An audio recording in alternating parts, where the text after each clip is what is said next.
Hello students, welcome to Ishwari Taniksha channel. So students, result ನೀವು wait ಮಾಡ್ತಾ ಇದ್ದೀರಾ second ರೌಂಡ್ಗಾಗಿ. ಸೊ ಯಾವಾಗ ರಿಸಲ್ಟ್ ಡಿಕ್ಲೇರ್ ಆಗ್ಬೋದು ಅಂತಂದರೆ ನಾಳೆ ಒಳಗಾಗಿ ನಿಮ್ಮ ರಿಸಲ್ಟು ಡಿಕ್ಲೇರ್ ಆಗ್ಬೋದು. ಸೊ ಆಲ್ರೆಡಿ ಪ್ರಾಸೆಸಿಂಗ್ ಫಿನಿಶ್ ಆಗಿದೆ. ಸೊ ನಾಳೆ ಒಳಗಾಗಿ ನಿಮ್ಮ ಸೆಕೆಂಡ್ ರೌಂಡ್ ರಿಸಲ್ಟನ್ನು ಡಿಕ್ಲೇರ್ ಮಾಡ್ತಾರೆ. So don't worry, be positive. So students, ಈಗ ರಿಸಲ್ಟ್ ಡಿಕ್ಲೇರ್ ಆದಮೇಲೆ what is the procedure to be followed, so ಏನೆಲ್ಲ ಸ್ಟೆಪ್ಸ್ ಇರ್ಬೋದು ಅಂತ ನಾವು ಈ ವಿಡಿಯೋದಲ್ಲಿ ನೋಡೋಣ. So students, if you are new to R channel, subscribe the channel and also share this videos with your friends. So students, ಈ ವಿಡಿಯೋದಲ್ಲಿ ನಾವು ಫಸ್ಟ್ ನೋಡೋದೇನು ಅಂತಂದರೆ ಸೆಕೆಂಡ್ ರೌಂಡಲ್ಲಿ ಚಾಯ್ಸಸ್ ಕೊಡ್ತಾರಾ ಅಂತ. ಅಂದರೆ ಫಸ್ಟ್ ರೌಂಡಲ್ಲಿ ಸೀಟ್ ಅಲಾಟ್ ಆದಮೇಲೆ ನಿಮಗೆ 4 ಚಾಯ್ಸಸನ್ನು ಕೊಟ್ಟಿದ್ದರು. Choice 1, 2, 3 and 4. ಸೊ ಅದೇ ಥರ ಸೆಕೆಂಡ್ ರೌಂಡಲ್ಲಿ ಇರುತ್ತಾ ಅಂತ ನೋಡೋದಾದರೆ no, there are no choices. So ಇಲ್ಲಿ ಕ್ಲಿಯರಾಗಿ ಕೊಟ್ಟಿದ್ದಾರೆ ನೋಡಿ, there will be no choices to exercise to the candidates. So ನಿಮಗೆ ಯಾವುದೇ ಥರ ಚಾಯ್ಸಸ್ ಇರೋದಿಲ್ಲ. ಸೊ ಕಂಪಲ್ಸರಿ ನೀವು ಕಾಲೇಜ್ಗೆ ಅಡ್ಮಿಷನ್ ತೊಗೊಳ್ಳೇಬೇಕಾಗುತ್ತೆ. ಅಕಸ್ಮಾತ್ ತೊಗೊಂಡಿಲ್ಲ ಅಂದರೆ ಏನಾಗುತ್ತೆ ಅಂತಂದರೆ ನೋಡಿ, if any candidate fails to report to the college after allotment of seats in the second round, legal action will be initiated against such candidate.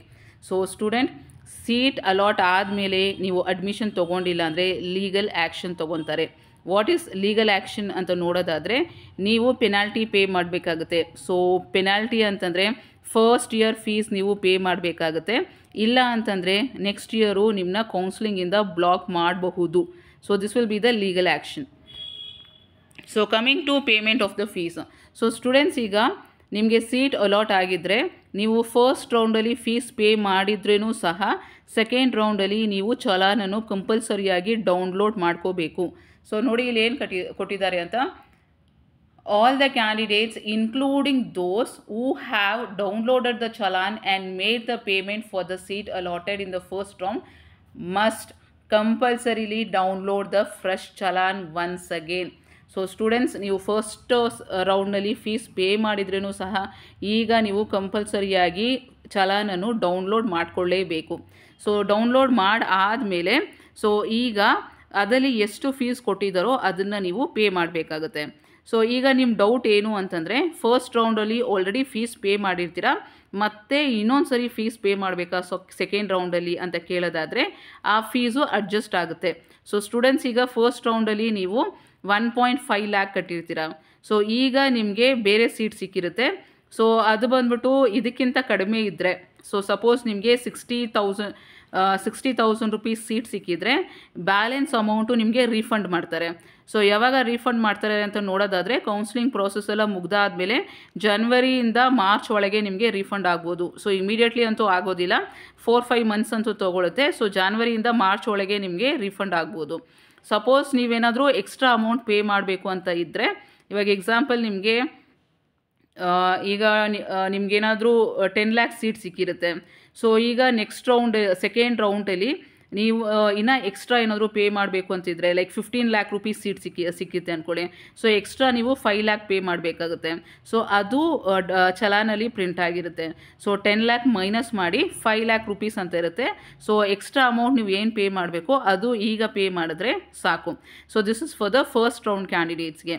ಈಗ ಸೆಕೆಂಡ್ ರೌಂಡಲ್ಲಿ ಕಾಷನ್ ಡೆಪಾಸಿಟ್ ಪೇ ಮಾಡಿ ಕೌನ್ಸಿಲಿಂಗಲ್ಲಿ ಪಾರ್ಟಿಸಿಪೇಟ್ ಮಾಡೋರಿಗೆ, ಸೊ ನೀವು ಅನ್ಕೋಬೋದು already 1 lakh rupee caution deposit pay ಮಾಡಿದ್ದೀನಿ, so ಈಗ ನನಗೆ ಸೀಟ್ ಸಿಕ್ಕಿದ್ರೆ ನಾನು ಫುಲ್ ಅಮೌಂಟ್ ಪೇ ಮಾಡಬೇಕಂತ. ಸೊ ಸ್ಟೂಡೆಂಟ್ಸ್, ನಿಮಗೆ ಈಗ ಏನಾದರೂ 1.5 lakh ಸೀಟ್ ಸಿಕ್ಕಿದ್ರೆ ಸೊ ಅದರಿಂದ 1 lakh ಮೈನಸ್ ಮಾಡಿ ನೀವು ಬರೀ ಈಗ 50,000 ಕಟ್ಟಿದ್ರೆ ಸಾಕು. ಸೊ ನಿಮ್ಗೆ ಯಾವುದೇ ಸೀಟ್ ಸಿಕ್ಕಿದ್ರೇನು ಅದರಿಂದ -1 lakh ಮಾಡಿಕೊಂಡು ನೀವು ಕಾಷನ್ ಡೆಪಾಸಿಟ್ ಏನು ಪೇ ಮಾಡಿರ್ತೀರ ಅದನ್ನು ಮೈನಸ್ ಮಾಡ್ತಾರೆ. ಸೊ ರಿಮೈನಿಂಗ್ ಅಮೌಂಟ್ ಏನಿರುತ್ತೋ ಅದನ್ನು ಪೇ ಮಾಡಿದ್ರೆ ಸಾಕು. ಸೊ ಈ ನೆಕ್ಸ್ಟ್ ಕ್ವೆಶನು, ಈಗ ನಿಮಗೆ ಸೀಟ್ ಸಿಕ್ಕಿಲ್ಲ ಅಂದರೆ ಆ ಕಾಷನ್ ಡೆಪಾಸಿಟ್ ಏನಾಗುತ್ತೆ ಅಂತ. ಸೊ ಸ್ಟೂಡೆಂಟ್ಸ್, ಇನ್ನು KE ಅವರು ಕ್ಲಿಯರಾಗಿ ಹೇಳಿಲ್ಲ ಆ ಕಾಷನ್ ಡೆಪಾಸಿಟನ್ನು ನೆಕ್ಸ್ಟ್ ರೌಂಡ್ಗೆ ಯೂಸ್ ಮಾಡ್ಬೋದಾ ಅಂತ. ಅಂದರೆ ಈಗ ಮಾಪಪ್ ರೌಂಡ್ಗೆ ಪಾರ್ಟಿಸಿಪೇಟ್ ಮಾಡ್ತೀರಾ ನೀವು, ಥರ್ಡ್ ರೌಂಡು. ಸೊ ಮಾಪಪ್ ಗ್ರೌಂಡ್ಗೆ ಅದನ್ನು ಯೂಸ್ ಮಾಡ್ತಾರಾ ಅಂತ ಇನ್ನೂ ಕ್ಲಿಯರಾಗಿ ಹೇಳಿಲ್ಲ. ಸೊ ಮೇ ಬಿ ನೆಕ್ಸ್ಟ್ ನೋಟಿಫಿಕೇಷನಲ್ಲಿ ಕ್ಲಿಯರಾಗಿ ಅವರು ಕೊಡ್ಬೋದು ಸೇಮ್ ಕಾಷನ್ ಡೆಪಾಸಿಟ್ ಕಂಟಿನ್ಯೂ ಆಗುತ್ತಾ ಅಂತ. ಸೊ ಅಕಸ್ಮಾತ್ ನೀವು ಪಾರ್ಟಿಸಿಪೇಟ್ ಮಾಡೋದೇ ಬೇಡ KEA ಕೌನ್ಸಿಲಿಂಗಲ್ಲಿ, ನನಗೆ ಕಾಷನ್ ಡೆಪಾಸಿಟ್ ವಾಪಸ್ ಸಿಗುತ್ತಾ ಅಂತ ಕೇಳೋದಾದರೆ, ಸೀಟ್ ಅಲಾಟ್ ಆಗಿಲ್ಲ ಅಂದರೆ ನಿಮ್ಮ ಕಾಷನ್ ಡೆಪಾಸಿಟು ನಿಮಗೆ ರೀಫಂಡ್ ಆಗೇ ಆಗುತ್ತೆ. So in the month of January ಅಥವಾ ಮಾರ್ಚಲ್ಲಿ ನಿಮಗೆ ರೀಫಂಡ್ ಆಗುತ್ತೆ.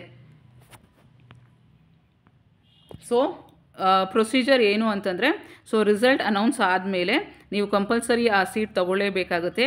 ಚಲಾನನ್ನು ಡೌನ್ಲೋಡ್ ಮಾಡಿಕೊಂಡು ಫೀಸ್ ಪೇ ಮಾಡಿ. ಫೀಸ್ ಪೇ ಆದಮೇಲೆ ಅಡ್ಮಿಷನ್ ಆರ್ಡರನ್ನು ಡೌನ್ಲೋಡ್ ಮಾಡ್ಕೊಳ್ಳಿ. ಅಡ್ಮಿಷನ್ ಆರ್ಡರ್ ಡೌನ್ಲೋಡ್ ಮಾಡ್ಕೊಂಡ್ಮೇಲೆ ಕಾಲೇಜ್ಗೆ ಹೋಗಿ ರಿಪೋರ್ಟ್ ಮಾಡ್ಕೊಳ್ಳಿ. ಸೊ ನೀವು ನಿಮ್ಮ ಹತ್ರ ಇರೋ ಅಡ್ಮಿಷನ್ ಆರ್ಡರು ಮತ್ತು ಫೀ ಚಲಾನ್ ಏನಿದೆ ಅದನ್ನು ಎತ್ಕೊಂಡು ಹೋಗ್ಬಿಟ್ಟು ಅಲಾಟೆಡ್ ಕಾಲೇಜಲ್ಲಿ ಕೊಟ್ಟು ಅಡ್ಮಿಷನ್ ರಿಪೋರ್ಟ್ ಮಾಡ್ಕೋಬೇಕಾಗುತ್ತೆ. ಸೊ ರಿಪೋರ್ಟ್ ಮಾಡ್ಕೊಂಡು ಆದಮೇಲೆ ಮತ್ತೆ KEAಗೆ ಅಪ್ಡೇಟ್ ಮಾಡಬೇಕಾಗುತ್ತೆ. ಸೊ ಲಾಗಿನ್ ಆಗಿ ಸೊ ನೀವು KEAಗೆ I have reported to the college ಅಂತ ನೀವು ಅಪ್ಡೇಟ್ ಮಾಡಬೇಕು. ಸೊ ಇಷ್ಟು ಮಾಡಿದ್ರೆ ನಿಮ್ಮ ಅಡ್ಮಿಷನ್ ಪ್ರಾಸೆಸ್ ಕಂಪ್ಲೀಟ್ ಅಂತ ಅರ್ಥ. ಸೊ ಇಲ್ಲ ಅಂತಂದರೆ ನಿಮ್ಮ ಸೀಟು ಕ್ಯಾನ್ಸಲ್ ಆಗುತ್ತೆ. ನೀವು ಕ್ಯಾನ್ಸಲ್ ಆದಮೇಲೆ ಮತ್ತೆ ನೀವು ಮಾಪಪ್ ರೌಂಡಲ್ಲೂ ಸಹ ಪಾರ್ಟಿಸಿಪೇಟ್ ಮಾಡೋಕ್ಕೆ ಆಗೋದಿಲ್ಲ. So students know the detail completely before the second round result is announced. So I hope it is clear to you. ಮತ್ತು ಮಾಪಪ್ ರೌಂಡಲ್ಲಿ ಯಾರೆಲ್ಲ ಪಾರ್ಟಿಸಿಪೇಟ್ ಮಾಡ್ಬೋದು ಅನ್ನೋದನ್ನ ನಾವು ನೆಕ್ಸ್ಟ್ ವೀಡಿಯೋದಲ್ಲಿ ನೋಡೋಣ. So all the very best students.